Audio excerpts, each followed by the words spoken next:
Hello, good evening everyone. This is a के चौधरी। आप सभी का मैं स्वागत करता हूं आपके अपने इस यूट्यूब चैनल जीएस बाय ए के चौधरी में। मेरे प्यारे विद्यार्थियों, जैसा कि आप जानते हैं कि हम सामान्य विज्ञान की जो सीरीज है इसमें अपनी चर्चाएं कर रहे हैं, जिसके अंतर्गत हमने पिछले कुछ समय में 4 से 5 वीडियो लेक्चर में चर्चाएं की हुई हैं।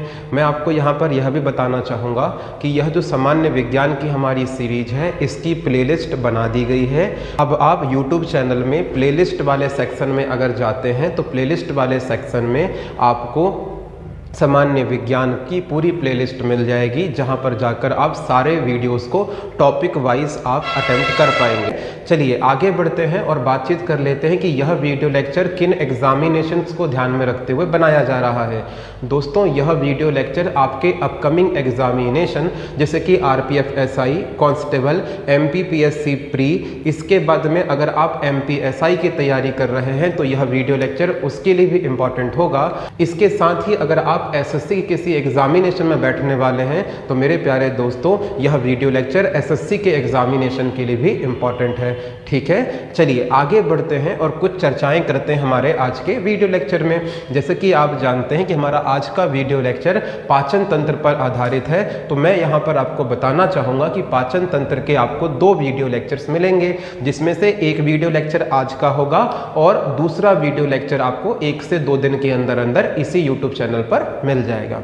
ओके, आगे बढ़ें उससे पहले यह भी जान लीजिए कि अगर आप पीएससी प्री या मेंस की तैयारी कर रहे हैं, एमपीएसआई की तैयारी कर रहे हैं, आरपीएफ एसआई, कांस्टेबल या एसएससी के किसी भी एग्जामिनेशन की तैयारी कर रहे हैं तो इसके लिए आप संस्थान के ऑफलाइन बैच से भी जुड़ सकते हैं। वर्तमान समय में संस्थान के अंतर्गत एमपीपीएससी प्री मेंस के बैच संचालित हैं। इसके अलावा अगर आप आरपीएफ की तैयारी कर रहे हैं तो आरपीएफ एसआई और कांस्टेबल दोनों के बैच आपको संस्थान में मिल जाएंगे। अगर आप मध्य प्रदेश एसआई की तैयारी कर रहे हैं तो इसका भी ऑफलाइन बैच संस्थान में संचालित है। और अगर आप एसएससी में 12th फेज, सीजीएल या किसी अदर एसएससी के एग्जामिनेशन की तैयारी कर रहे हैं तो इसके लिए भी आप संस्थान से जुड़ सकते हैं। संस्थान से जुड़ने के लिए जो आपको स्क्रीन में कॉन्टैक्ट नंबर दिखाई दे रहा है उसमें आप कॉन्टैक्ट कर सकते हैं और हमसे बातचीत कर सकते हैं। ओके, आगे बढ़ते हैं, डिस्कशन कर लेते हैं हमारे। चलिए डिस्कशन प्रारंभ करते हैं हमारे आज के पहले क्वेश्चन में। हमारा आज का पहला क्वेश्चन है, मानव शरीर में प्रचुर मात्रा में कौन सा तत्व पाया जाता है? Which element is mostly found in the human body? तो मानव शरीर में सर्वाधिक मात्रा में कौन सा तत्व पाया जाता है? Carbon, iron, nitrogen, oxygen? बताइए। ठीक, बहुत बढ़िया। जी हाँ मेरे प्यारे दोस्तों, इस बात को हो जाएगा ऑप्शन नंबर डी। जी हाँ, ऑक्सीजन। ऑक्सीजन मानव शरीर में सर्वाधिक मात्रा में पाया जाता है। लगभग 62% याद रखना इसका परसेंटेज पाया जाता है। ओके, चलिए आगे बढ़ते हैं हमारे नेक्स्ट क्वेश्चन में। प्यारे दोस्तों, जब हम दूसरे क्वेश्चन में आ रहे हैं तो आपसे रिक्वेस्ट है कि आज आप ये नंबर मत देखिएगा। एक्चुअली हुआ ये है कि जब हम इसे डिजिटल पैनल में ला रहे थे इन क्वेश्चंस को तो उनका क्रम बिगड़ गया है। क्वेश्चन है पूरे के पूरे, लेकिन क्वेश्चन का क्रम बिगड़ गया है, तो आप क्वेश्चन के नंबर को मत ध्यान दीजिएगा। ओके, हमारा दूसरा क्वेश्चन देख लीजिए। क्वेश्चन है, बड़ी आंत की भीतरी सतह होती है। क्वेश्चन आपसे यह पूछ रहा है कि जो बड़ी आंत होती है उसकी जो भीतरी सतह होती है वो किससे बनी होती है, यह क्वेश्चन पूछा जा रहा है। ऑप्शन देख लीजिए एक बार। पहला जो ऑप्शन है ये कह रहा है पेशीय ऊतक द्वारा बनी होती है, ये ऑप्शन बोल रहा है। दूसरा ऑप्शन बोल रहा है उपकला ऊतक के द्वारा बनी होती है। तीसरा ऑप्शन बोल रहा है उपकला ऊतक और पेशी ऊतक के साथ बनी होती है। और चौथा ऑप्शन बोल रहा है सभी 4 परतों द्वारा निर्मित होती है। तो आपको यह बताना है कि जो बड़ी आंत होती है उसकी भीतरी सतह किन ऊतकों से निर्मित होती है, बताइए। बहुत बढ़िया, ठीक है। ठीक है, ध्यान रखिएगा, अगर हम बात करें तो हमारी जो बड़ी आंत होती है, अगर हम बात करें तो इसकी जो आंतरिक सतह होती है उपकला ऊतक किसके साथ बनी होती बताएंगे? उपकला ऊतक के साथ बनी होती है। ठीक है साथियों, चलिए हमारे अगले क्वेश्चन की ओर बढ़ते हैं। हमारा आज का तीसरा क्वेश्चन है, आप नंबरिंग को ध्यान नहीं देंगे। सब्जियां जल्दी खराब हो जाती हैं क्योंकि इनमें अधिक मात्रा में होता है। सब्जियों में ऐसी कौन सी चीज होती है जिसकी वजह से वो जल्दी खराब हो जाती हैं? ऑप्शन देख लीजिए, शर्करा की वजह से, जल की वजह से, विटामिन की वजह से या एंजाइम की वजह से? बताइए। बहुत बढ़िया दोस्तों, ठीक है, याद रखना राइट आंसर बताएंगे वाटर की वजह से याद रखना सब्जियां क्या होती हैं, जल्दी खराब हो जाती हैं। ठीक है, चलिए अगले क्वेश्चन की ओर बढ़ते हैं। हमारा आज का नेक्स्ट क्वेश्चन देख लेते हैं। यहाँ पर दूसरा क्वेश्चन है, अब ये थोड़ा सा अरेंज्ड फॉर्मेट में चलेगा कुछ समय तक के लिए, है ना। खट्टे स्वाद के लिए कोशिकाएं जीवा के किस भाग में होती हैं? जीवा के किस भाग में हमें खट्टा स्वाद प्राप्त होता है, ये हमसे क्वेश्चन पूछ रहा है। ऑप्शन देख लीजिए, ऑप्शन है क्या अगले भाग में, जीवा के सामने वाले भाग में, क्या पिछले वाले भाग में होती है, क्या बोलेंगे पार्श्व वाले भाग में, जो पड़ोस वाले भाग है उसमें खट्टा स्वाद ग्रहण करते हैं, या फिर मध्य भाग में? एक बार ऑप्शन अच्छे से देख लीजिएगा और फिर लगाइएगा। ठीक, बहुत बढ़िया, ठीक है। राइट आंसर क्या हो जाएगा बताएंगे याद ना? पार्श्व वाला भाग। जी हाँ, पार्श्व वाला भाग। मेरे प्यारे दोस्तों, आप ऐसा इमेजिन करिए कि ये मनुष्य की ह्यूमन टंग है। अब ये जो ह्यूमन टंग आपको दिखाई दे रही है ना, ह्यूमन टंग के सामने वाले हिस्से में, कहाँ पर बताएंगे आप? सामने वाले हिस्से में। ये वाले हिस्से में कौन सा स्वाद ग्रहण किया जाएगा बताएंगे? स्वीट अर्थात मीठा। जी हाँ, अगर क्वेश्चन पूछ लेता कि मीठे स्वाद के लिए हमारे जीभ का कौन सा हिस्सा उत्तरदायी होता है, तो सामने वाला हिस्सा उत्तरदायी होता है। जो पीछे वाला हिस्सा होता है ये याद रखना कौन सा स्वाद लेता है? कड़वा। कौन सा लेता है बताएंगे? कड़वा, यानी कि बिटर स्वाद को ग्रहण करता है। अब आते हैं पार्श्विक भागों में। तो जो पार्श्विक भाग होते हैं याद रखना, इसे हम दो भागों में बांट सकते हैं। तो पार्श्विक जो भाग होते हैं, इसका जो पिछला हिस्सा होता है यह याद रखना खट्टे स्वाद को ग्रहण करता है, जबकि बात करें सामने वाला हिस्सा नमकीन स्वाद को। किसको ग्रहण करता है? नमकीन स्वाद को। आंसर क्या हो जाएगा बताएंगे? पार्श्व वाला हिस्सा, क्योंकि जो मध्य वाला भाग होता है यह भी याद रखना मध्य वाला भाग होता है, ये खट्टे स्वाद को ग्रहण नहीं करता है।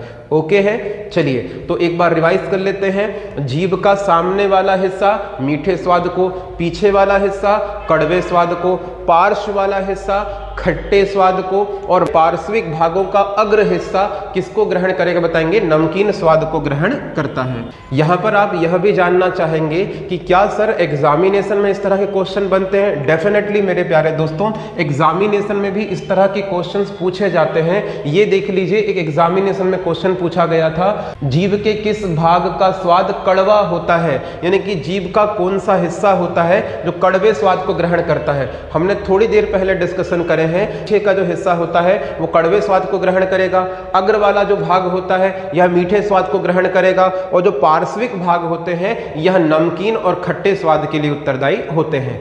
ओके है क्या? चलिए आगे बढ़ जाते हैं और डिस्कशन करते हैं हमारे आज के तीसरे क्वेश्चन में। नंबर ध्यान मत रखिएगा, मेरा आग्रह है बार बार आपसे। आहार में लवण का मुख्य उपयोग क्या होता है? आहार के अंदर जो मिनरल्स होते हैं, लवण होते हैं, उनका मुख्य कार्य क्या होता है या उपयोग क्या होता है? पहला ऑप्शन देखिएगा, जल में भोजन के कणों को विलेयता बढ़ाना, जल में भोजन के कणों की विलेयता को बढ़ा देना। नहीं, ये तो काम बिल्कुल नहीं होता। दूसरा, भोजन के पाचन के लिए अपेक्षित हाइड्रोक्लोरिक एसिड लघु मात्रा में पैदा करना, यह भी नहीं होता। भोजन को पकाने की प्रक्रिया को सरल बना देना, नहीं ये भी नहीं होता। भोजन को स्वाद बनाना, जी हाँ, जो लवण होते हैं याद रखना, आहार में जो मिनरल्स होते हैं, लवण होते हैं, यह याद रखना भोजन में स्वाद देने का काम करते हैं, यह ध्यान रखिएगा। तो option number D is the right answer. Okay है, चलिए आगे बढ़ जाते हैं दोस्तों, डिस्कशन कर लेते हैं। ये देखिए राइट आंसर डी है, आहार में जो लवण होते हैं इनका मुख्य उपयोग भोजन को स्वाद प्रदान करना होता है। ठीक है, आगे बढ़ जाते हैं, डिस्कस करते हैं अगले क्वेश्चन में। हमारा आज का चौथा क्वेश्चन अच्छे से देखिए और आंसर लगाइएगा। क्वेश्चन है हमारा, गहरे तले हुए खाद्य पदार्थ कैंसर जन्य होते हैं क्योंकि उनमें प्रचुरता होती है। जिन भोज्य पदार्थों को ज़्यादा तल दिया जाता है तो वह मानव शरीर में कैंसर उत्पन्न करने की वजह बन सकते हैं। ये ध्यान रखना, किसकी वजह से ऐसा होता है? क्या वसा की मात्रा बढ़ जाने से होता है? क्या हाइड्रोकार्बन की मात्रा बढ़ जाने से होता है? क्या पकाए गए तेल की मात्रा बढ़ जाने से ऐसा होता है? या फिर निकोटीन की मात्रा बढ़ जाने से ऐसा होता है? लगाइए राइट आंसर।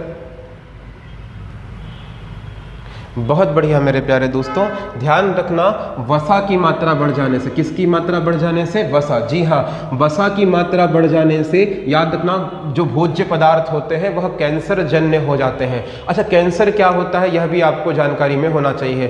कैंसर का मतलब होता है कोशिकाओं की अनियंत्रित वृद्धि। जब मानव शरीर के किसी हिस्से में कोशिकाओं की अनियंत्रित वृद्धि होने लगे तो उसे कहा जाता है, बताएंगे, कैंसर। ओके है, क्लियर है? चलिए आगे बढ़ जाते हैं और चर्चा कर लेते हैं इसके आंसर पर। तो आंसर, गहरे तले हुए भोज्य पदार्थों में वसा की मात्रा बढ़ जाती है। ठीक है, हमारा आज का 5वां क्वेश्चन देख लीजिए। 5वां क्वेश्चन है, निम्नलिखित में से वह पदार्थ कौन सा है जो 14 वर्ष तक के बच्चों के विकास के लिए अत्यंत आवश्यक होता है? वह कौन सा एलिमेंट है जिसकी अति आवश्यकता होती है 14 वर्ष तक के बच्चों को, है ना? तो ऑप्शन देख लीजिए, क्या ये प्रोटीन है, विटामिन है, वसा है, दूध है? बताइए राइट आंसर।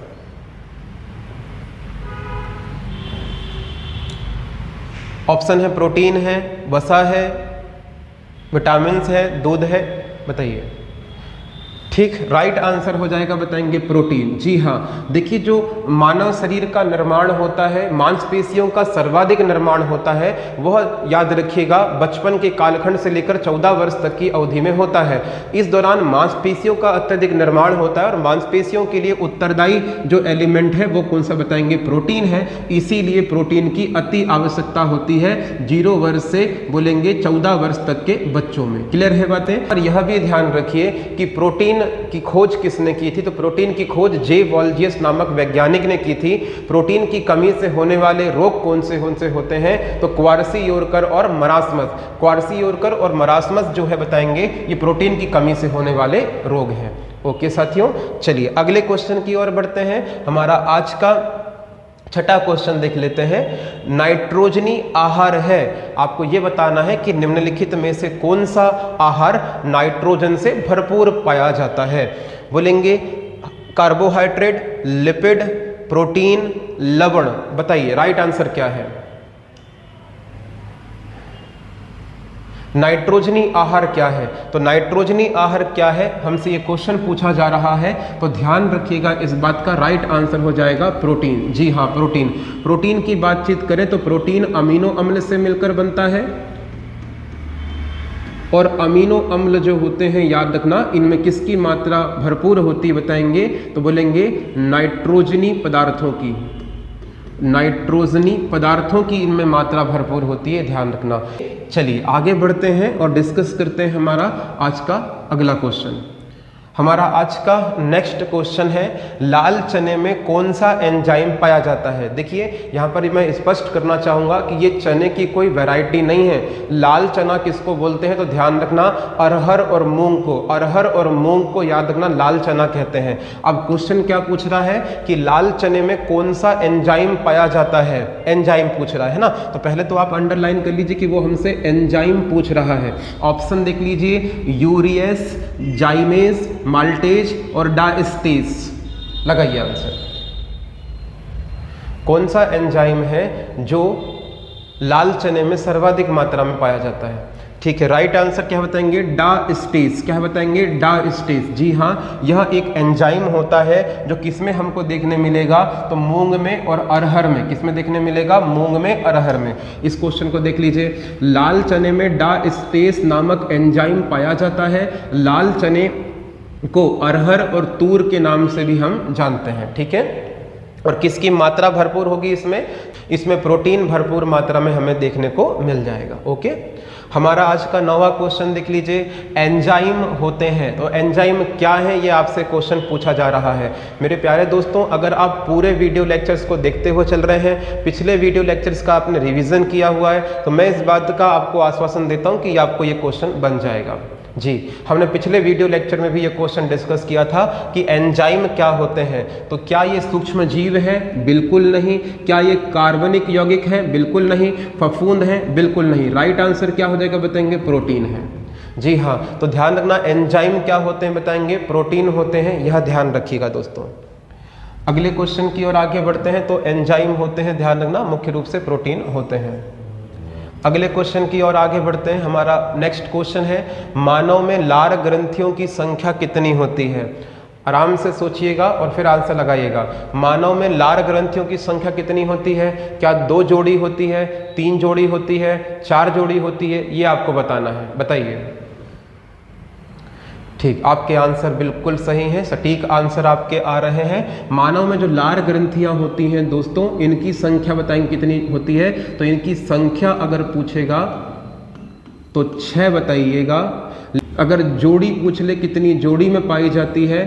3 जोड़ी में पाई जाती है। प्रकार पूछ ले तो प्रकार भी कितनी हो जाएंगे बताएंगे? 3 प्रकार की लार ग्रंथियां होती हैं। ऑप्शन देख लेते हैं। तो पहला ऑप्शन है 2 जोड़ी, ये तो गलत हो जाएगा। दूसरा ऑप्शन है बताएंगे 3 जोड़ी, जी हाँ 3 जोड़ी होती है, 3 प्रकार होती है। तीसरा ऑप्शन है 4 जोड़ी, नहीं ये तो नहीं होगा। 5 जोड़ी तो बिल्कुल नहीं, ये भी नहीं होगा। तो राइट आंसर क्या हो जाएगा बताएंगे? 3 जोड़े। ठीक है, बहुत बढ़िया। देख लेते हैं, बात कर लेते हैं कि कौन कौन सी होती हैं यह। तो पहली होती है पेरियोडिट। क्या होती बताएंगे? पेरियोडिट। पेरियोडिट हमारे याद रखना यहाँ पर गाल पर होगी, पेरियोडिट होती है। फिर होती है सब मैंडिबुलर। क्या होती बताएंगे? सब मैंडिबुलर। और सब मैंडिबुलर हमारे यहाँ पर होगी, निचले वाले हिस्से में। और फिर होती बताएंगे, याद रखना, सब लिंगवल। क्या होती बताएंगे? सब लिंगवल। सब लिंगवल हमारी जो जीभ है, जीभ के जस्ट नीचे पाई जाती है। ओके है, तो ये 3 होती हैं। कौन सी होती हैं? पेरियोडिट होती है, सब मैंडिबुलर होती है और सब लिंगवल होती है। ओके दोस्तों, चलिए आगे बढ़ जाते हैं, डिस्कशन कर लेते हैं हमारे नेक्स्ट क्वेश्चन में। क्वेश्चन है हमारा, एंजाइम के प्रोटीन भाग को क्या कहते हैं? हमने पिछले क्वेश्चन में यह डिस्कशन किया था कि एंजाइम क्या है, तो प्रोटीन है। लेकिन यहाँ क्वेश्चन पूछ रहा है कि एंजाइम के प्रोटीन वाले भाग को क्या बोलते हैं? ऑप्शन देख लीजिए, आइसो एंजाइम बोलते हैं, आइसो एंजाइम बोलते हैं, एपो एंजाइम बोलते हैं, हॉलो एंजाइम बोलते हैं, या उपरोक्त सभी। लगाइए आंसर। राइट आंसर हो जाएगा इस क्वेश्चन का, बोलेंगे एपो एंजाइम। जी हाँ, तो एंजाइम का वह भाग जो प्रोटीन से युक्त होता है उसे apoenzyme, option number C is the right answer. ठीक है, तो एपो एंजाइम कहते हैं, ध्यान रखना। हम बात कर लें इसमें, मछली एक प्रथम श्रेणी का प्रोटीन स्रोत है। मछली जो है वह प्रथम श्रेणी का प्रोटीन स्रोत है। उसमें ऐसा क्या होता है, मछली के अंदर ऐसा क्या है जिसकी वजह से उसे हम अच्छा प्रोटीन स्रोत मानते हैं? क्या इसमें आवश्यक अमीनो अम्ल है? बिल्कुल, इसमें आवश्यक अमीनो अम्ल है, इसीलिए इसे प्रथम श्रेणी का प्रोटीन स्रोत मानते हैं। अनावश्यक अमीनो अम्ल नहीं, सभी आवश्यक वसी अम्ल नहीं। क्या अमीनो अम्ल नहीं होता? तो ये तो नहीं है। राइट आंसर हो जाएगा ऑप्शन नंबर ए। ध्यान रखिएगा, प्रोटीन की खोज किसने की? तो प्रोटीन की खोज की बताएंगे जे वॉल्जियस ने। प्रोटीन की कमी से होने वाले रोग कौन से बताएंगे? क्वार्सियोरकर और मरासमस। और प्रोटीन का प्रथम श्रेणी का स्रोत क्या बताएंगे? मछलियां होती हैं, ध्यान रखिएगा। इसके उपरांत अगर कभी एग्जामिनर पूछ ले कि मछलियों में कौन सा विटामिन होता है, तो विटामिन ए। जी हाँ, मछलियों के अंदर विटामिन ए पाया जाता है, यह भी ध्यान रखेंगे। हमारा आज का 13वां क्वेश्चन देख लीजिए। 13वां क्वेश्चन है, डायस्टेज एंजाइम का स्रोत क्या है? What is the source of diastase enzyme? ठीक है, लार ग्रंथियां, अमाशय, यकृत, अग्नाशय। मेरे प्यारे दोस्तों, इस क्वेश्चन का राइट आंसर हो जाएगा लार ग्रंथियां। क्या हो जाएगा? लार ग्रंथियां। जी हाँ, लार ग्रंथियों से किसका स्त्रावण होता है बताएंगे? लार का स्त्रावण होता है। लार को सलाइवा बोलते हैं। इसका पीएच मान कितना होता है? 6.8 पीएच मान होता है। लार में कौन कौन से एंजाइम होते हैं? तो लार में जो एंजाइम होते हैं उसमें पहले नंबर पर एंजाइम आता है टाइलिन। क्या आता है बताएंगे? टाइलिन। और टाइलिन को ही क्या बोलते हैं? तो टाइलिन को ही डायस्टेज डायस्टेज एंजाइम कहते हैं। और एक और कौन सा होता है बताएंगे, लाइसोजाइम। क्या होता है बताएंगे, लाइसोजाइम होता है। तो लाइसोजाइम होता है, यह भी ध्यान रखिएगा। पक्की बात है क्या, तो ध्यान रखिएगा। टाइलिन जो होता है उसको डायस्टेज बोलते हैं और लाइसोजाइम होता है इसको हम लोग लाइसोजाइम ही बोलते हैं। अब यहाँ पर इनके कार्य जान लीजिए। जो टाइलिन होता है वो मुख में आए हुए भोजन में उपस्थित स्टार्च को माल्टोज में कन्वर्ट करता है। तो टाइलिन का काम क्या है, तो स्टार्च को माल्टोज में कन्वर्ट करना, और लाइसोजाइम का काम होता है भोजन के साथ आए हुए हानिकारक बैक्टीरियाओं को नष्ट करना। प्यारे दोस्तों, यहाँ पर आप सभी से बस एक ही आग्रह है, पहले वीडियो लेक्चर से अंतिम वीडियो लेक्चर तक बस बने रहिएगा। मेरा वादा है दोस्तों आपको कि साइंस जैसे सब्जेक्ट में आपके नंबर नहीं कटेंगे, इस बात की गारंटी मेरी। लेकिन पहले वीडियो लेक्चर से लेकर जो अंतिम मेरा वीडियो लेक्चर होगा उसको केवल 2-2, 3-3 बार बस रीड कर लेना। आपके साइंस में नंबर कटने की संभावना खत्म हो जाएगी। जीवन में आप किसी भी एग्जाम में बैठेंगे आपके साइंस में नंबर नहीं कटेंगे। ओके, उम्मीद करता हूँ आप मेरी बात समझ पाए होंगे। चलिए आगे बढ़ जाते हैं, डिस्कशन कर लेते हैं हमारे आज के नेक्स्ट क्वेश्चन में। क्वेश्चन है हमारा, किस एंजाइम की उपस्थिति की वजह से HIV अपना आकार बदल पाता है। यानी कि जो HIV वायरस होता है वह अपना आकार किसकी वजह से बदल पाता है, ये आपसे क्वेश्चन पूछा जा रहा है। ऑप्शन एक बार पढ़ लीजिएगा और राइट आंसर लगाइए। बताइए। नहीं, बी नहीं है दोस्तों, बी नहीं है, एक बार अच्छे से देख लीजिए। सी वाले भी गलत है, सी नहीं है राइट आंसर। दोस्तों ध्यान रखना, राइट आंसर क्या हो जाएगा बताएंगे, तो राइट आंसर हो जाएगा रिवर्स ट्रांसक्रिप्टेस। क्या हो जाएगा बताएंगे, रिवर्स ट्रांसक्रिप्टेस हो जाएगा, ध्यान रखना।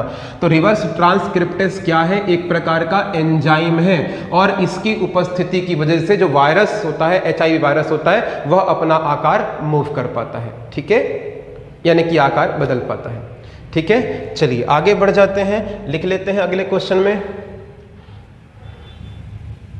हमारा नेक्स्ट क्वेश्चन है, अग्नाशयी रस में होता है, जो अग्नाशय है उससे अग्नाशयी रस का स्त्रावण होता है, उसमें क्या उपस्थित होता है, यह क्वेश्चन पूछा जा रहा है। Trypsin, lipase, maltase, pepsin, trypsin, maltase, trypsin, chymotrypsin, amylase और लाइपेज, ट्रिप्सिन, पेप्सिन और एमाइलेज। लगाइए राइट आंसर। ये ऑप्शन इस प्रकार से है, ये ऑप्शन नंबर 1 है, ये ऑप्शन नंबर 2 है, ये ऑप्शन नंबर 3 है, ये ऑप्शन नंबर 4 है, अर्थात डी ऑप्शन है। लगाइए दोस्तों। ठीक ठीक ठीक, बहुत बढ़िया, राइट आंसर आपके आने प्रारंभ हो गए हैं। राइट आंसर बताएंगे ऑप्शन नंबर डी। क्या बताएंगे, ऑप्शन नंबर डी। ध्यान रखिएगा, जो अग्नाशय होता है, अग्नाशय से अग्नाशयी रस स्त्रावित होता है, यह भोजन को क्षारीय करने का काम करता है। और अग्नाशयी रस में याद रखना क्या होता है, ट्रिप्सिन, पेप्सिन और एमाइलेज होता है। ठीक है, नेक्स्ट क्वेश्चन की ओर बढ़ जाते हैं और हमारा 17वां क्वेश्चन देख लेते हैं। पित्त रस का स्रोत क्या है। जो पित्त रस होता है वो कहाँ से सिक्रीट होता है, ये आपको बताना है। क्या पित्त रस जो होता है पित्ताशय से सिक्रीट होता है, लीवर से सिक्रीट होता है, पित्त वाहिनी से होता है या शर्करा से सिक्रीट होता है। अधिकांश विद्यार्थी इस क्वेश्चन को गलत करके आते हैं, क्योंकि उनको लगता है कि पित्तरस है तो पित्तरस का स्त्रावण पित्ताशय से होना चाहिए, इसीलिए एग्जामिनर ने पहले ऑप्शन में रखा हुआ है। ध्यान रखना, इसका राइट आंसर पित्ताशय नहीं होगा, इसका राइट आंसर होगा बताएंगे लीवर। कुछ बातों को समझने का प्रयत्न करना। पित्तरस का निर्माण कौन करता है, तो पित्तरस का निर्माण करता है यकृत। पित्तरस का संचय कौन करेगा, पित्ताशय। लेकिन पित्तरस का स्त्रावण कौन करेगा, तो ध्यान रखना यकृत ही स्त्रावण करता है। केवल संचय करने का काम कौन करेगा, तो बताएंगे याद रखना पित्ताशय करता है, ध्यान रखना। तो पित्तरस का मैं यहाँ पर लिख देता हूं दोस्तों, निर्माण कौन करता है, तो निर्माण करता है बताएंगे यकृत। पित्तरस का संचय कौन करता है, तो संचय करता है बताएंगे याद रखना पित्ताशय। ओके, और इसके बाद में क्वेश्चन अगर पूछ ले स्त्रावण कौन करता है, तो इसका जो स्त्रावण करने का काम है यह कौन करेगा, बताएंगे यकृत ही करता है। ठीक है साथियों, तो ये ध्यान रखना। तो ये 3 क्वेश्चन ध्यान रखेंगे, निर्माण, संचय और बोलेंगे स्त्रावण। निर्माण यकृत के द्वारा, संचय पित्ताशय के द्वारा और स्त्रावण यकृत के द्वारा। डन है। अगले क्वेश्चन की ओर आगे बढ़ जाते हैं। यूरिया किसमें संश्लेषित होता है, तो जो यूरिया होता है वो किसमें संश्लेषित होता है, ये आपसे क्वेश्चन पूछा जा रहा है। यकृत में, फेफड़े में, प्लीहा में, वक्र में, यानी कि गुर्दे में। बताइए। नहीं, नहीं नहीं नहीं, गलत आंसर दे रहे हैं आप। सी ऑप्शन बिल्कुल नहीं है। राइट आंसर क्या हो जाएगा? तो राइट आंसर हो जाएगा ए। क्या हो जाएगा बताएंगे? ए हो जाएगा दोस्तों, ध्यान रखना। यकृत हो जाएगा। क्या हो जाएगा बताएंगे? यकृत हो जाएगा, लीवर हो जाएगा। जी हाँ, इसको यूरिया को संश्लेषित करने का काम कौन करता है बताएंगे? यकृत ही करता है। ठीक है, अगले क्वेश्चन की ओर बढ़ते हैं। क्वेश्चन है हमारा, मानव जठर में प्रोटीन के पाचन के लिए उत्तरदायी अनुकूलतम परिवेश है। मानव जठर में प्रोटीन के पाचन के लिए उत्तरदायी अनुकूल परिवेश है। कैसा परिवेश है? मतलब जो जठर रस होता है, गैस्ट्रिक जूस होता है, वह कैसा होता है, नेचर में कैसा होता है? क्या वह एसिडिक होता है, क्षारीय होता है, उदासीन होता है, या बेस नेचर का होता है? लगाइए राइट आंसर। जो जठर रस होता है वह किस प्रकार का होता है? ठीक है, राइट आंसर कैसा होता है बताएंगे? ये अम्लीय होता है और अत्यधिक अम्लीय होता है। अब बात कर लेते हैं जो जठर रस होता है, जठर रस होता है, अगर बात करें इसका स्त्रावण, तो जठर रस का जो स्त्रावण है यह याद रखना जठर ग्रंथियां करती हैं। कौन करती हैं बताएंगे? जठर ग्रंथियां करती हैं। जठर ग्रंथियां कहाँ होती हैं सर जी? तो यह अमाशय की दीवारों पर होती हैं। यह अमाशय की दीवारों पर होती हैं। जो जठर रस होता है, ध्यान रखिएगा इस बात का, जठर रस जो होता है इसमें क्या क्या होता है? तो इसमें HCl होता है, इसमें याद रखना पेप्सिन होता है, पेप्सिन होता है, और इसमें रेनिन होता है। क्या होता है बताएंगे? रेनिन होता है। ठीक है, ध्यान रखना ये अत्यधिक अम्लीय होता है। जठर रस क्या होता है बताएंगे? अत्यधिक अम्लीय होता है। जठर रस में प्रोटीन के पाचन के लिए उत्तरदायी अनुकूलतम परिवेश है, क्योंकि यह बताएंगे अम्लीय है। ओके दोस्तों, चलिए आगे बढ़ते हैं और हम और चर्चाएं करते हैं अपने नेक्स्ट क्वेश्चन में। ये सेम क्वेश्चन है, मानव जठर में पाचन के लिए उत्तरदायी अनुकूलतम परिवेश है, क्योंकि यह अम्लीय है। नेक्स्ट क्वेश्चन है हमारा, लीवर किससे भरपूर स्रोत है? तो लीवर जो है वो किसका भरपूर स्रोत है ये बताना है आपको। शर्करा का, वसा में घुलनशील विटामिन्स का, खनिज का, या प्रोटीन का? बताइए।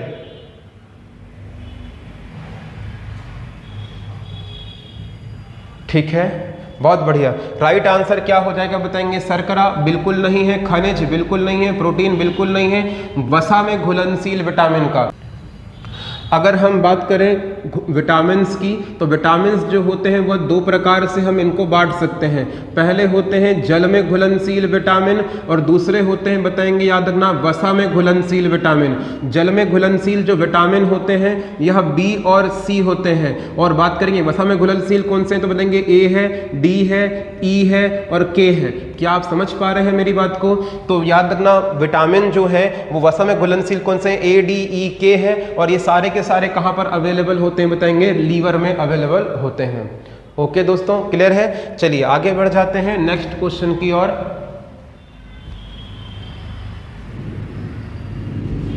निम्नलिखित में से कौन सा अंग ग्लाइकोजन को ग्लूकोज में बदलता है और रक्त को शुद्ध कर देता है? तो कौन सा ऐसा अंग है जो कि ग्लाइकोजन को ग्लूकोज में कन्वर्ट करता है और रुधिर को शुद्ध कर देता है? ऑप्शन लिख लीजिए, यकृत, किडनी, फेफड़े, तिल्ली। क्या राइट आंसर होगा? देखिए राइट आंसर हो जाएगा बताएंगे याद रखना यकृत। क्या हो जाएगा बताएंगे? यकृत। लीवर जो होता है वह दो कार्य करता है।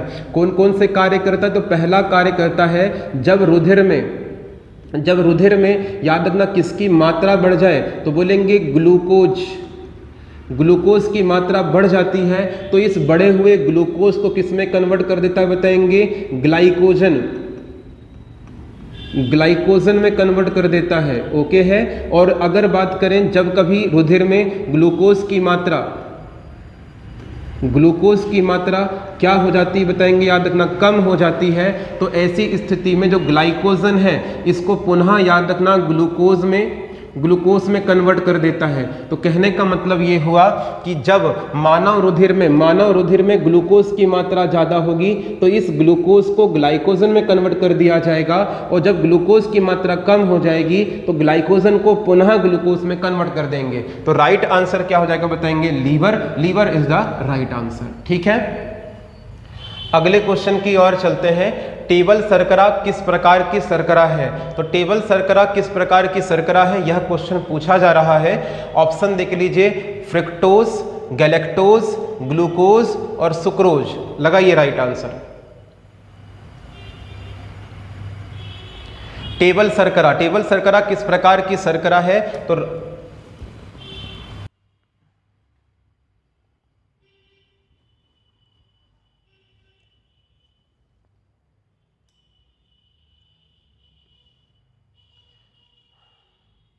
तो टेबल शर्करा किस प्रकार की शर्करा है? तो अगर हम बात करें टेबल शर्करा किस प्रकार की शर्करा है, तो सीधा सा आंसर आएगा, बताएंगे सुक्रोज। जी हाँ, यह सुक्रोज प्रकार की शर्करा है, यह ध्यान रखिएगा। ठीक है, आगे बढ़ जाते हैं नेक्स्ट क्वेश्चन की ओर। नेक्स्ट क्वेश्चन है बताते हैं और नेक्स्ट क्वेश्चन के अंदर डिस्कशन कर लेते हैं।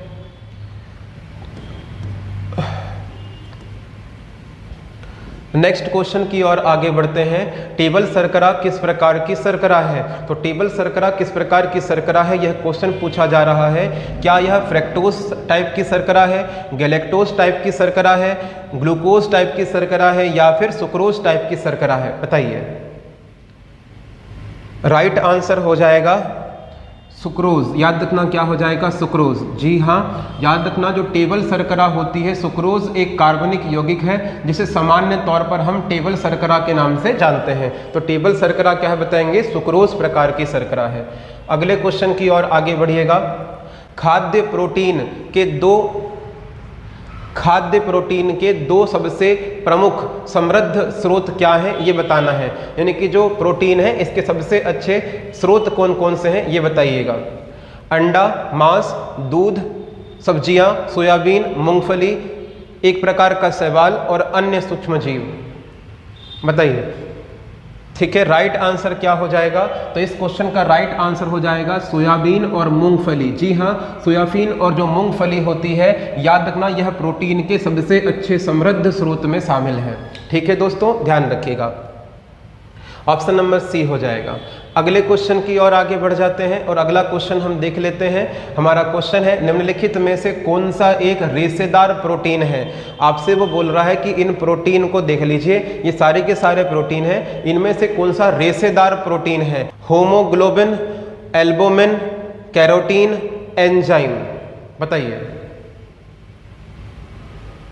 राइट आंसर हो जाएगा, बताएंगे याद रखना, कैरोटीन या कैरेटीन। क्या हो जाएगा बताएंगे? कैरेटीन। जी हाँ, कैरेटीन जो होता है यह एक रेशेदार प्रोटीन है। और कैरेटीन कहाँ पर पाया जाता है? तो याद रखना ह्यूमंस के जो बाल होते हैं, याद रखना उनमें पाया जाने वाला यह प्रोटीन है। ठीक है, तो कैरेटीन एक रेशेदार प्रोटीन है।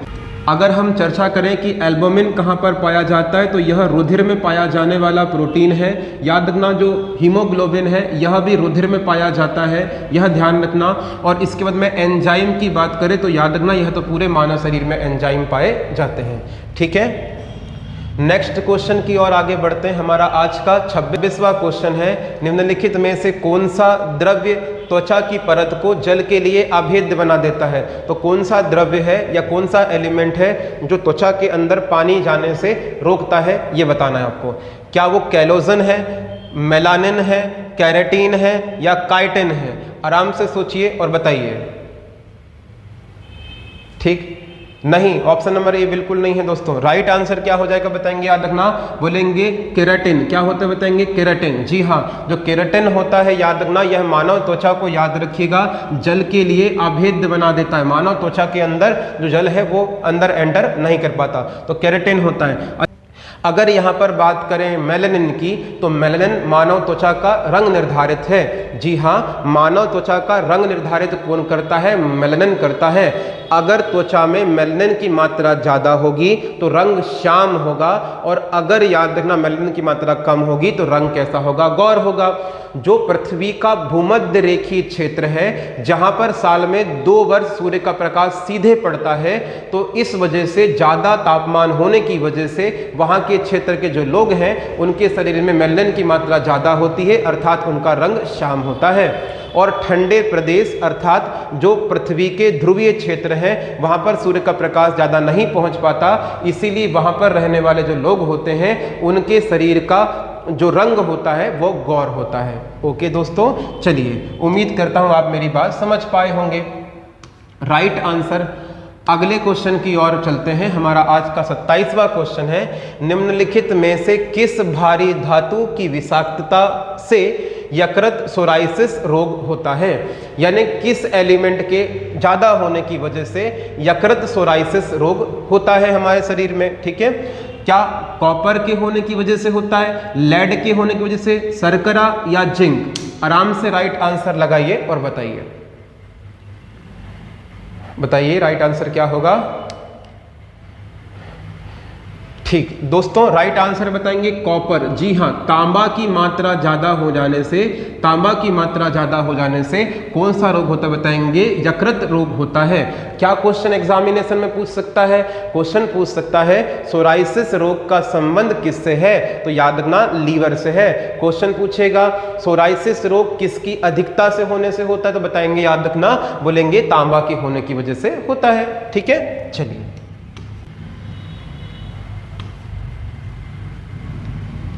अगले क्वेश्चन की ओर आगे बढ़ते हैं। नींबू में खटास किस चीज की होती है? जो नींबू है उसमें जो खट्टापन होता है वह किसकी वजह से होता है? ऑप्शन देख लीजिए, एसिटिक अम्ल, एस्कार्बिक अम्ल, टार्टरिक अम्ल और सिट्रिक अम्ल। लगाइए राइट आंसर। इस क्वेश्चन का तो आंसर आ जाना चाहिए, लगाइए, कमेंट कीजिए। एक विद्यार्थी कमेंट आना चाहिए भाई। जितने लाइव है सारे के सारे कमेंट करो। नींबू में खटास की वजह क्या होती है? सर जी विटामिन सी। थप्पड़ पड़ेंगे तुमको। विटामिन सी नहीं, राइट आंसर। बहुत बढ़िया दोस्तों के राइट आंसर आने प्रारंभ हो गए हैं। राइट आंसर बताएंगे सिट्रिक अम्ल। क्या है बताएंगे? सिट्रिक अम्ल। जी हाँ, नींबू में खटास की वजह क्या होती बताएंगे? सिट्रिक अम्ल होता है, यह भी ध्यान रखिएगा। जी हाँ, नींबू में सिट्रिक अम्ल की मात्रा लगभग 5 से 6% होती है, जिसके कारण स्वाद में खट्टापन आता है। इसका पीएच मान 2.0 से लेकर 3.0 होता है। इसमें किसकी प्रचुरता होती बताएंगे? विटामिन सी की प्रचुरता होती है। विटामिन सी तो होता है नींबू में, कोई दिक्कत नहीं, लेकिन सी की वजह से खट्टापन नहीं होता, ये ध्यान रखना। नींबू में खट्टेपन का वजह क्या है बताएंगे? याद रखना, तो बोलेंगे सिट्रिक अम्ल है। ठीक है दोस्तों, चलिए नेक्स्ट क्वेश्चन देख लीजिए हमारा। निम्नलिखित में से कौन सा लार का लाभ नहीं है? जो सलाइवा होता है उसका लाभ नहीं है, ये बताना है हमें, ध्यान रखना है ना। लार भोजन को निगलने में मदद करती है, ये तो लाभ है, बिल्कुल सही बात है। लार आरबीसी में वृद्धि करती है, नहीं, ये तो वृद्धि नहीं करती। अरे लार आरबीसी में वृद्धि कैसे करेगी यार? सीधी सी बात है, नहीं होगा। यह मुख और दांतों को साफ करती है, हाँ कुछ मात्रा में तो करती है।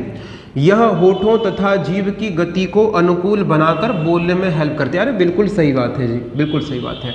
राइट आंसर क्या हो जाएगा बताएंगे? बी। क्या हो जाएगा? बी। तो बी की बोलेंगे लार की वजह से जो आरबीसी की संख्या होती है इसमें वृद्धि नहीं होती है। ठीक है, लार किसके पाचन में मदद करती है? हेल्प करती है। हमने शुरुआती क्वेश्चन में इस क्वेश्चन को डिस्कस कर लिया था, फिर भी एक बार डिस्कशन करना अनिवार्य है। तो लार किसके पाचन में हेल्प करता है ये बताना है। तो क्या वसा के पाचन में? बिल्कुल नहीं। प्रोटीन?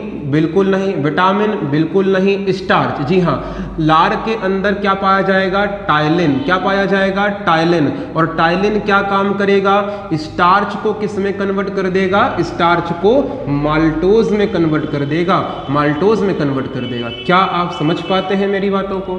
क्लियर है साथियों? चलिए बहुत बढ़िया यार।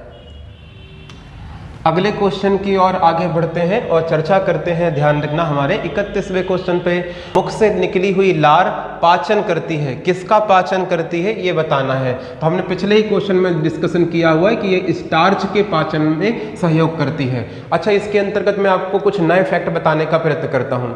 याद रखना, अगर क्वेश्चन पूछ ले कि मानव शरीर में पाचन की क्रिया कहाँ से प्रारंभ होती है, तो मानव शरीर में पाचन की क्रिया मुख से प्रारंभ होती है।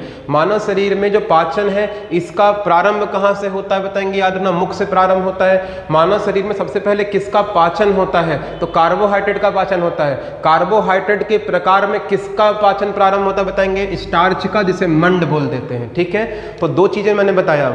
मानव शरीर में पाचन कहां से प्रारंभ होता है? मुख से। बात करें किसका पाचन होता है? कार्बोहाइड्रेट। और कार्बोहाइड्रेट में किसका पाचन होता है बताएंगे? स्टार्च का। ठीक है, याद रहेगा। आगे बढ़ जाइए। हमारा नेक्स्ट क्वेश्चन है, निम्नलिखित में से किस भाग में पाचन एवं श्वसन नाल क्रॉस करती है? वह कौन सा हिस्सा है जहां पर पाचन और यानी पाचन मतलब होता है ग्रास नली और श्वसन नाल क्रॉस करती है? ग्रसनी, फीमर, ग्रास नली, श्वास नली। अगर आपने क्लास लगाई हुई है तो आपको ऐसा हो नहीं सकता कि आपको दिक्कत जाए, आपको ये क्वेश्चन बहुत इजीली बन जाएगा। मेरे प्यारे दोस्तों, इस क्वेश्चन को ऐसे समझिए कि जो हमारा मुख है इसको आप मान लीजिए कि ये ओरल कैविटी या बक्कल कैविटी है, ओरल कैविटी या बक्कल कैविटी है। ध्यान रखना इसके बाद में ये ओरल कैविटी या बक्कल कैविटी है। इसके उपरांत याद रखना यहाँ नीचे अगर आप जाएंगे तो ये ग्रास नली प्रारंभ होगी, ये ग्रास नली प्रारंभ होगी। इसके ऊपर यहाँ पर नासा मार्ग पाया जाता है जिसे नेसल पैसेज के नाम से जानते हैं। ओके है। अब ध्यान रखना नेसल पैसेज यहाँ पर आकर ओपन हो जाता है, तो नेसल पैसेज यहाँ पर आकर जब खुल जाएगा तो यहाँ पर नेसल पैसेज खुल जाता है, ध्यान रखना। और जो श्वसन के माध्यम से आई हुई वायु है वो यहाँ तक आती है। इसके ऊपर में यहाँ पर जो श्वसन नली होती है जिसको विंड पाइप बोलते हैं वो यहाँ पर पाई जाएगी, तो विंड पाइप यहाँ पर पाई जाती है, ये भी ध्यान रखना, विंड पाइप यहाँ पर पाई जाती है, पक्की बात है। तो याद रखना इस स्थान में ग्रास नली, ये है ग्रास नली, और बात करेंगे याद रखना ये श्वास नली है, ये क्रॉस होती हैं, तो श्वास नली क्रॉस होती है, इसका नाम हम बताएंगे ग्रसनी। क्या है बताएंगे? ग्रसनी। तो ध्यान रखना यहाँ पर, तो राइट आंसर क्या हो जाएगा? ग्रसनी इज द राइट आंसर। ठीक है, तो ग्रसनी में क्या क्या क्रॉस होते हैं बताएंगे, तो याद रखना श्वास नली और पाचन नली जो होती है यह क्रॉस होती है। ठीक है, आगे बढ़ जाते हैं नेक्स्ट क्वेश्चन की ओर। हमारा क्वेश्चन है, अन्न एक समृद्ध स्रोत है, जो अनाज होता है उसमें किसकी भरपूर मात्रा होती है? यह आपसे क्वेश्चन पूछा जा रहा है। क्या अनाज में स्टार्च की मात्रा होती है? हाँ होती है। ग्लूकोज की नहीं होती, फ्रैक्टोज की नहीं होती, माल्टोज की नहीं होती। राइट आंसर क्या हो जाएगा बताएंगे यार ना? भरपूर मात्रा होती है स्टार्च की। राइट आंसर क्या है? ए। ठीक है, अगले क्वेश्चन की ओर आगे बढ़ जाइए। अगला क्वेश्चन है हमारा, दूध को दही में स्कंदित करने वाला एंजाइम है।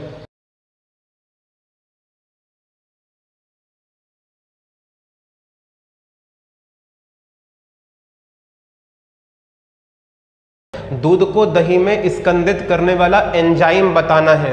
आपसे बैक्टीरिया नहीं पूछा जा रहा है, तो याद रखना आपको ये बताना है कि दूध को दही में परिवर्तित करने वाला एंजाइम कौन सा है? रेनिन है, पेप्सिन है, रेजिन है, सिट्रिन है? बताइए। ठीक, राइट आंसर है बताएंगे रेनिन, ऑप्शन नंबर ए। क्या है बताएंगे? रेनिन। जी हाँ, दूध को दही में परिवर्तित करने वाला जो एंजाइम है याद रखना इसका नाम क्या है? रेनिन है। आपने एक बात गौर किए होंगे, जो छोटे बच्चे होते हैं जब वो माता का दूध पीते हैं तो कुछ समय बाद अगर वो वोमिट करते हैं तो याद रखना क्या निकलता है? जो दूध होता है वो फटा हुआ निकलता है, क्योंकि उनके शरीर में जो अमाशय होता है, अमाशय में सर्वाधिक मात्रा किसकी मिलती है बताएंगे? रेनिन की मात्रा मिलती है, जिसकी वजह से वो दूध होता है बताएंगे फट जाता है, क्योंकि उसका पाचन फटने पर ही हो पाएगा। अगले क्वेश्चन की ओर आगे बढ़ते हैं। हमारा आज का 35वां क्वेश्चन देख लीजिए, किसकी उपस्थिति की वजह से गाय का दूध का रंग पीला होता है? तो गाय के दूध का रंग पीला होता है किसकी वजह से? ऑप्शन देख लीजिए, जेरेंथ्रोफिल, राइबोफ्लोविन, राइब्यूलोस, कैरोटीन। तो आंसर लगाइए कि किसकी वजह से गाय का जो दूध होता है वो पीला होता है। जी हाँ, ये क्वेश्चन पहले हो चुका है दोस्तों, पिछले कुछ वीडियो लेक्चर में हो चुका है। उम्मीद करता हूं कि आप इसका राइट आंसर देंगे। बहुत बढ़िया, आंसर आने भी प्रारंभ हो चुके हैं। राइट आंसर क्या है बताएंगे? कैरोटीन। क्या है बताएंगे? कैरोटीन। जी हाँ, कैरोटीन की वजह से ही गाय का जो दूध होता है वो कैसा होता है बताएंगे? पीला होता है। ठीक है दोस्तों, अगले क्वेश्चन की ओर आगे बढ़ जाइए और लिखिए। हमारा आज का 36वां क्वेश्चन है, आजकल दूध को संतुलित आहार नहीं माना जाता क्योंकि इसमें अभाव होता है। आजकल दूध को संतुलित आहार नहीं मानते हैं क्योंकि इसमें अभाव होता है। किसका अभाव होता है ये देखना है?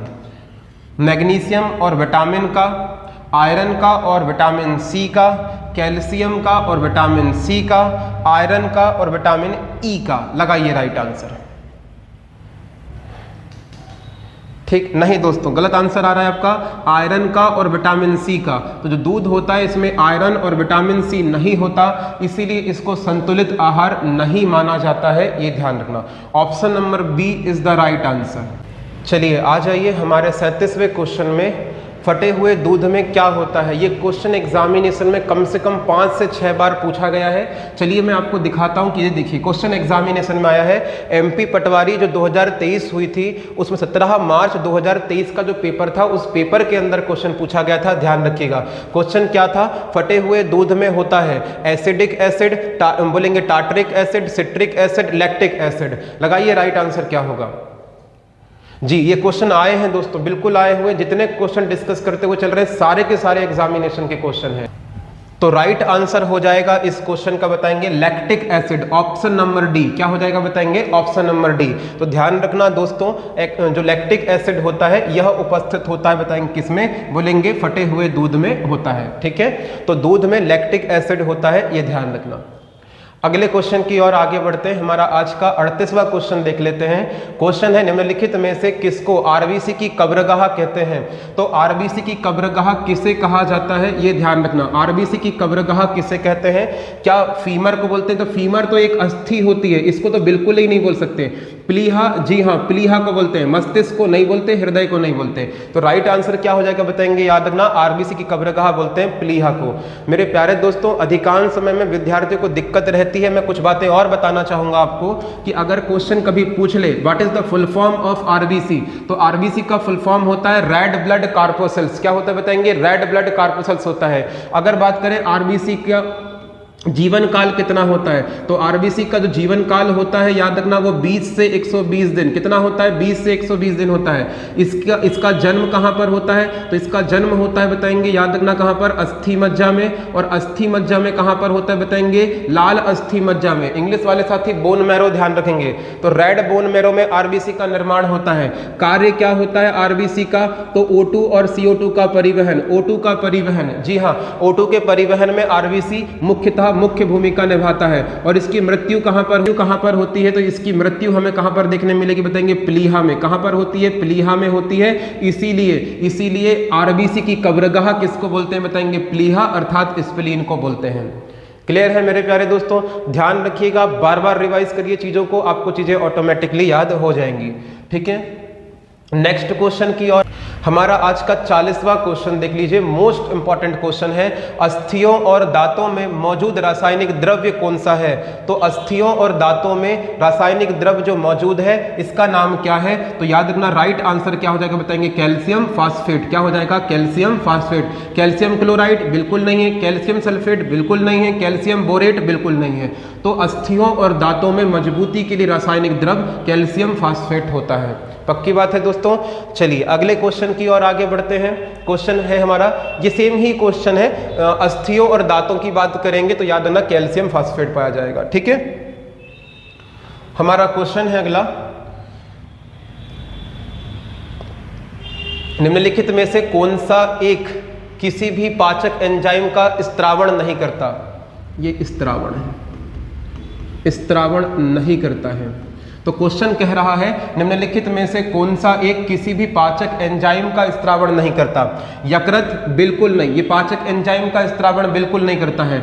अमाशय बिल्कुल करता है, अमाशयी रस का, जिसको हम जठर रस बोल देते हैं, जठर रस का स्त्रावण करता है। बोलेंगे अग्नाशय, अग्नाशयी रस का करता है। लार ग्रंथियां सलाइवा का करती हैं, लार का करती हैं। तो राइट आंसर क्या हो जाएगा बताएंगे, यकृत हो जाएगा। ठीक है, ये ध्यान रखिए।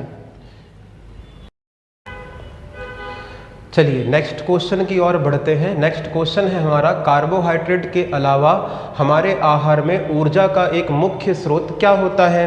तो कार्बोहाइड्रेट के अलावा हमारे शरीर में जो ऊर्जा का जो मुख्य स्रोत है, क्या वो प्रोटीन है? नहीं, बिल्कुल नहीं है।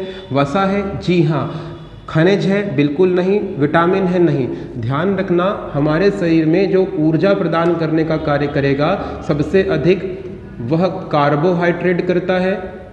कार्बोहाइड्रेट करता है, दूसरे नंबर पर याद रखना हमें वसा करता है, और तीसरे नंबर पर कुछ मात्रा में जो हमें ऊर्जा प्रदान करेगा यह प्रोटीन करता है। तो ध्यान रखना कार्बोहाइड्रेट के उपरांत अगर पूछेगा तो वसा आएगा। ओके दोस्तों, क्लियर है।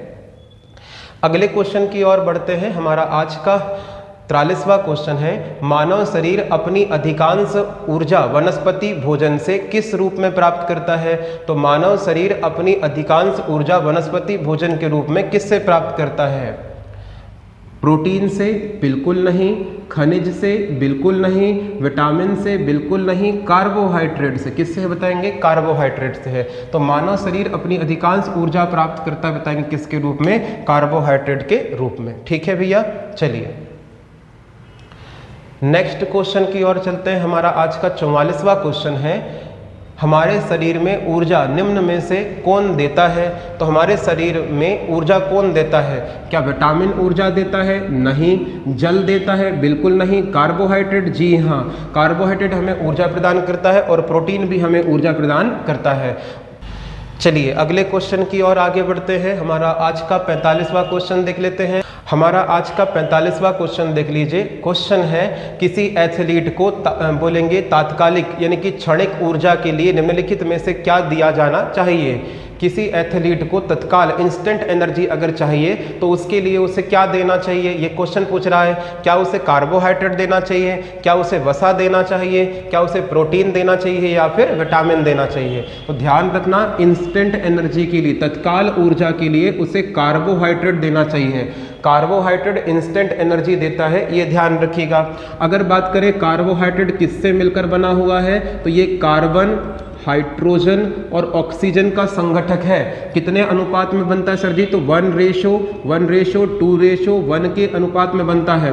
कार्बोहाइड्रेट की बात करें तो इसका सबसे अच्छा स्रोत क्या है? तो चावल है, बात करें आलू है, बात करें याद रखना शहद है। तो ये जो होते हैं बताएंगे कार्बोहाइड्रेट के अच्छे स्रोत माने जाते हैं। ठीक है, अगले क्वेश्चन की ओर आगे बढ़ते हैं। हमारा आज का 46वां क्वेश्चन देख लीजिए। 46वां क्वेश्चन है, दूध में कौन सा प्रोटीन शर्करा का युग्म है? यानी कि प्रोटीन और शर्करा का युग्म, पहला वाला जो एलिमेंट है वो प्रोटीन होना चाहिए, दूसरा वाला शर्करा होना चाहिए। तो शर्करा और प्रोटीन का युग्म पूछेगा तो पहला प्रोटीन कैसीन होता है, कैसीन होता है। फेरेटिन बिल्कुल नहीं होता, एल्बुमिन तो बिल्कुल नहीं होता, इसलिए हमने बी और सी और डी ऑप्शन को काट दिए। बात करेंगे सुक्रोज, नहीं सुक्रोज तो नहीं होता, लैक्टोज होता है। क्या होता है बताएंगे? लैक्टोज। तो राइट आंसर क्या हो जाएगा बताएंगे? ऑप्शन नंबर बताएंगे बी। तो प्रोटीन कौन सा होता है हमारे दूध में? बताएंगे कैसीन प्रोटीन पाया जाता है। और शर्करा में कौन सा शर्करा होता है? बताएंगे लैक्टोज शर्करा, लैक्टोज शर्करा पाया जाता है। पक्की बात है दोस्तों। चलिए आगे बढ़ जाते हैं नेक्स्ट क्वेश्चन की ओर। हमारा आज का 47वां क्वेश्चन है, फलों का मधुर मीठा स्वाद किसकी वजह से होता है? जो फल होते हैं उनमें जो मीठापन होता है वो किसकी वजह से होता है? लैक्टोज की वजह से, फ्रुक्टोज की वजह से, माल्टोज की वजह से या रिबोज की वजह से? लगाइए राइट आंसर।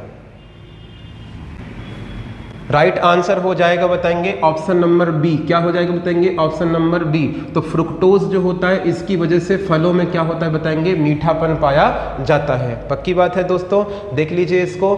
फ्रुक्टोज फलों में पाई जाने वाली मोनोसैकेराइड शर्करा है, जो कि प्रकृति में सबसे मीठी शर्करा मानी जाती है। इसको फल शर्करा भी कहते हैं। ठीक है दोस्तों, हमारा आज का 49वां क्वेश्चन है, निम्नलिखित में से किसका संश्लेषण यकृत के द्वारा किया जाता है? तो किस चीज का संश्लेषण यकृत के द्वारा किया जाता है, ये क्वेश्चन पूछा जा रहा है। विटामिन ए का, विटामिन डी का, विटामिन ई का, विटामिन के का? बताइए। राइट आंसर हो जाएगा दोस्तों बताना विटामिन के। जी हाँ, विटामिन के का संश्लेषण कौन करता है? तो विटामिन के का जो संश्लेषण है याद रखना वो किसके द्वारा किया जाएगा? तो विटामिन के का जो संश्लेषण है याद रखना यह हमारा,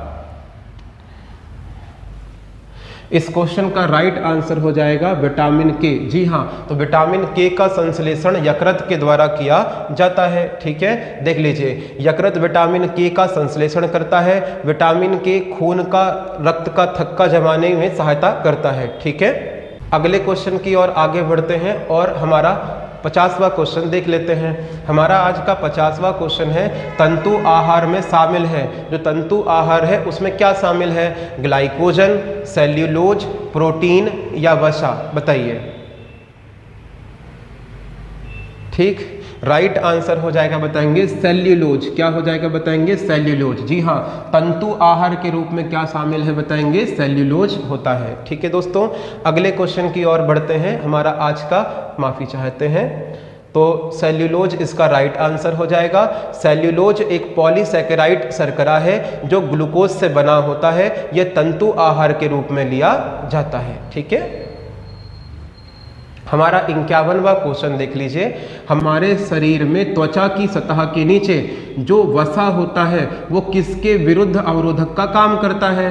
तो शरीर में ऊष्मा की क्षति। जी हाँ, तो शरीर में जो ऊष्मा की क्षति है इसके लिए काम करता है। अनिवार्य द्रव्यों की क्षति? बिल्कुल नहीं। शरीर में लवणों की क्षति? बिल्कुल नहीं। बोलेंगे याद रखना, जीवों का प्रवेश? बिल्कुल नहीं। बाह्य जीवों का प्रवेश? बिल्कुल नहीं। तो राइट आंसर क्या हो जाएगा? Option number A.